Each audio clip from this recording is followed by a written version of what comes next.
Fala galera, tudo bem com vocês? Eu espero que sim. Hoje nós vamos dar continuidade no nosso conteúdo sobre felicidade e nós vamos entender um pouquinho sobre felicidade no conceito do filósofo Platão, que é um filósofo grego, que ele vai se dedicar a falar sobre a alma humana.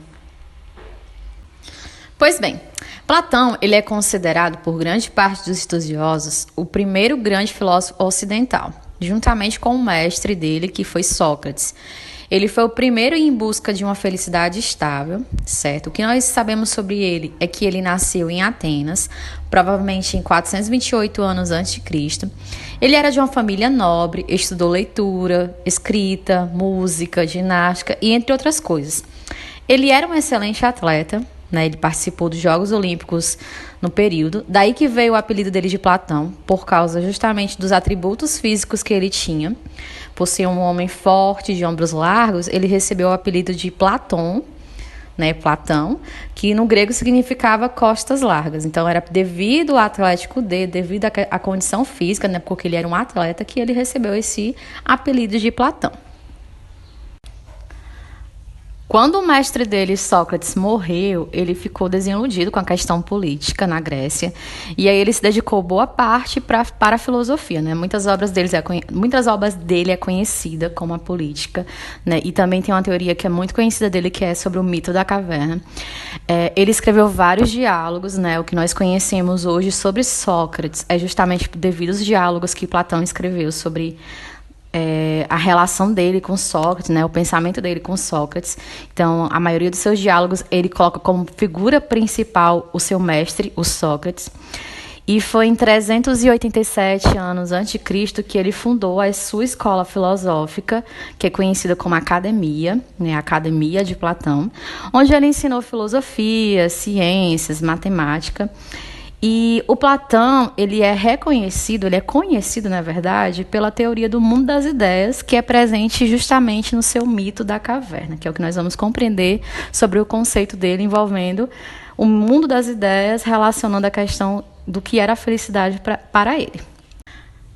Para Platão, existem duas percepções de mundo, que é o mundo material e o mundo inteligível, né? O mundo das ideias, que ele daria mundo sensível e mundo inteligível. Ele acreditava que o mundo, né, o mundo material, é aquele que nós percebemos e sentimos, né, através dos sentidos, do tato, do olfato, do paladar, da visão, da audição.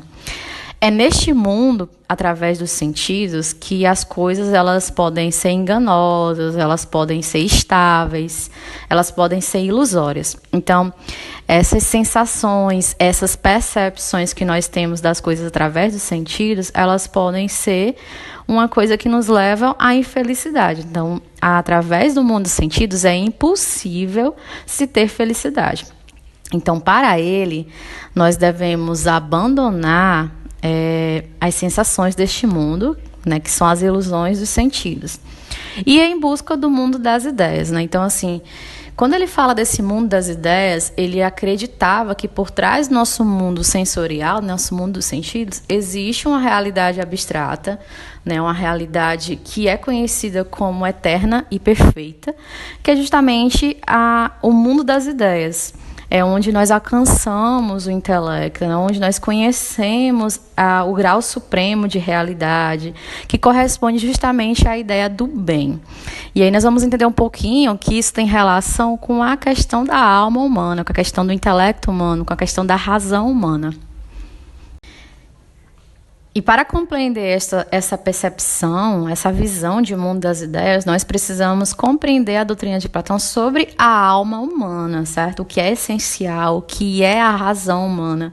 Então, a alma ela tem a ver com o nosso intelecto, com a nossa razão, né? Com a questão do conhecimento mesmo. Então, para Platão, o ser humano ele é essencialmente alma. A alma ela é imortal e ela existe previamente ao corpo. O lugar da nossa alma é no mundo inteligível, né? Nesse alcance do intelecto, do grau supremo. A junção da alma com o corpo, ela pode ser entendida na divisão das partes da alma. É onde ele coloca a divisão em 3 partes, que é a parte concupiscente, a parte irracional e a parte racional. Então, a alma humana ela é dividida em alma concupiscente, alma irracível e alma racional.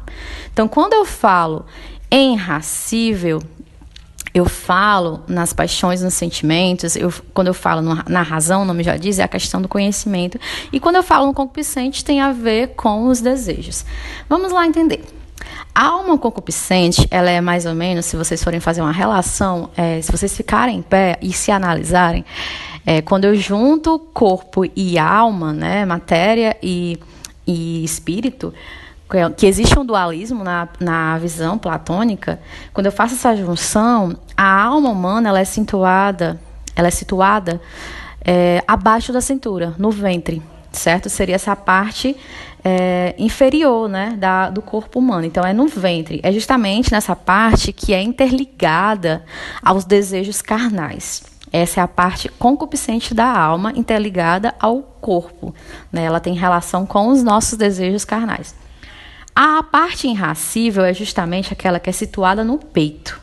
É onde nós temos o vínculo com os sentimentos, com as paixões, né? E quando eu falo em sentimento, eu posso falar em relação também à raiva, amor, paixão e etc. Então, assim, se vocês forem analisar a parte irracível, né, essa parte que é interligada aos sentimentos, às paixões, podem perceber que quando você está angustiado, quando você está apaixonado, quando você está com raiva, essa parte situada no peito, você sente algo, né? Então, isso tem uma relação justamente com essa divisão que o Platão ele coloca, que a parte irracível ela está justamente interligada aos sentimentos e às paixões. Então, essas sensações que nós temos na região, né, a angústia, a raiva, a paixão na parte do peito, é justamente essa junção de alma e corpo, né, que a alma ela sente, consequentemente interligada ao corpo, nós temos essas sensações. A parte racional, ela é situada na cabeça, certo? E ela tem relação com o conhecimento. Então, assim, justamente é a parte mais intelectual da alma. Ser feliz, na percepção de Platão, dependeria justamente disso, da subordinação das almas concupiscente e irracível, né? Que são aquelas almas relacionadas às paixões, sentimentos e desejos. Elas deveriam ser subordinadas à parte racional, à parte intelectual. E aí também deveria ter uma harmonia, né? Cada uma as três deveriam estar em harmonia para dar certo. Então, a alma racional, que é o conhecimento, que é a razão, ela deve controlar os sentimentos, que é a parte irracível, e ela deve controlar os desejos, que é a parte concupiscente. Se vocês forem analisar, existem aquelas coisas rotineiras, né, que as pessoas, você tem que se guiar pela razão, deixar que a razão se guie, mas muitas vezes as pessoas se deixam se orientar por onde? Pela emoção, né, pelo coração.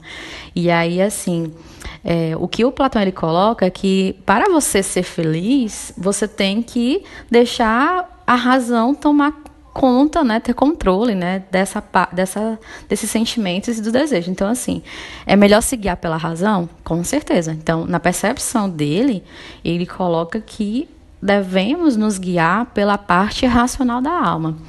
E aí? Vocês podem refletir, né? Vocês são pura razão ou vocês são pura emoção? Então, se vocês se deixam interligar pela parte emocional, né, pela questão dos sentimentos e dos desejos, é onde muitas vezes vocês encontram a infelicidade.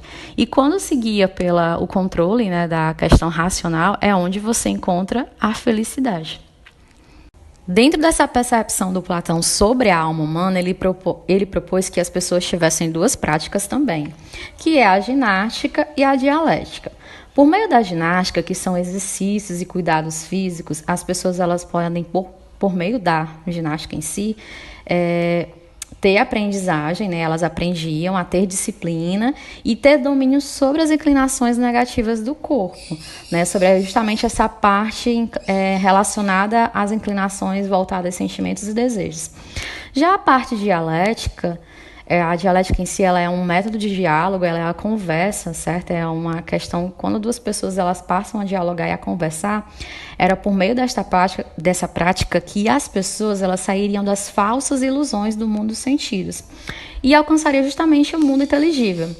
Assim, a alma humana ela alcançaria, através disso, né, da dialética, um mundo mundo das ideias, que seriam as ideias perfeitas, a ideia do bem e a ideia do grau máximo de conhecimento. Então, ele tem relação justamente nesse sentido de tentar compreender que o homem ele só vai atingir a felicidade quando ele abandonar o mundo sensível, né, que é por meio da prática da ginástica e da dialética, e alcançar justamente o mundo inteligível. Portanto, para Platão ser feliz é justamente alcançar esse conhecimento, essa ideia do bem, essa ideia do mundo perfeito, né, das ideias perfeitas, a ideia do grau máximo de conhecimento. Então, a felicidade para ele é resultado de uma vida dedicada a um conhecimento progressivo. É um momento onde se junta conhecimento igual bondade, que significa igual felicidade. Então, a ideia do bem, ela é justamente relacionada às ideias perfeitas, como a beleza, a coragem, a justiça e a felicidade. Então, isso que o Platão ele vai relacionar justamente à importância que tem esse mundo inteligível, esse mundo intelectual, esse mundo das ideias que ele coloca através, né, do mito da caverna, mas aqui nós entendemos como ele vai falar sobre a alma em si, né, sobre a alma humana e tentando relacionar o que seria a felicidade para o ser humano.